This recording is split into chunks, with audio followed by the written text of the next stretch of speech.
What were the primary causes of the Civil War? Have you ever wondered what really sparked the American Civil War? This conflict, which lasted from 1861 to 1865, arose from several key factors that shaped the nation. Let's break down the primary causes that led to this significant moment in history.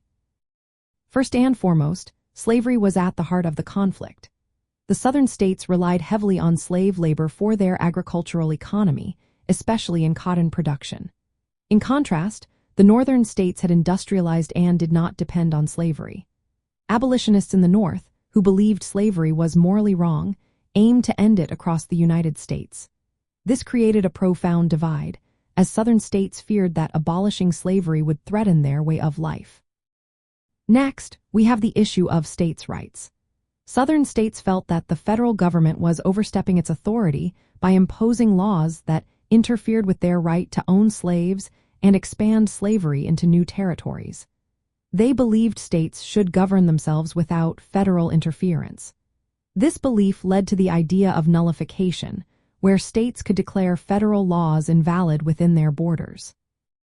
Economic differences also played a significant role. The North was rapidly industrializing, while the South remained largely agricultural.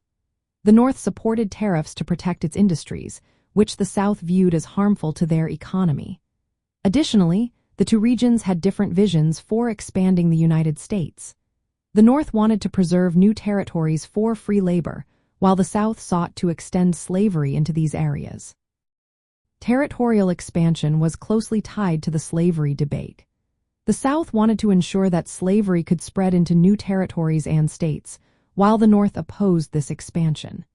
Attempts like the Missouri Compromise and the Kansas-Nebraska Act aimed to balance power between slave and free states but ultimately failed to resolve the issue. Political events also contributed to the war.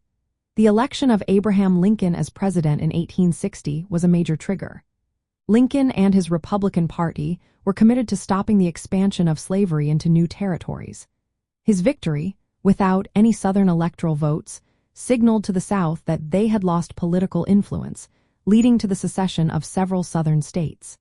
These states eventually formed the Confederate States of America. The secession of Southern states was seen as a threat to the unity of the United States. When Confederate forces fired on Union troops at Fort Sumter in April 1861, the war officially began. This conflict would eventually lead to the Emancipation Proclamation in 1863, which declared all slaves in Confederate territory to be free. This proclamation further solidified the war's connection to the issue of slavery. From the perspective of the Confederate States, the war was often viewed as a fight for independence and the preservation of their way of life, which included slavery. However, from a broader historical viewpoint, the conflict was fundamentally about the moral, political, and economic implications of slavery in the United States.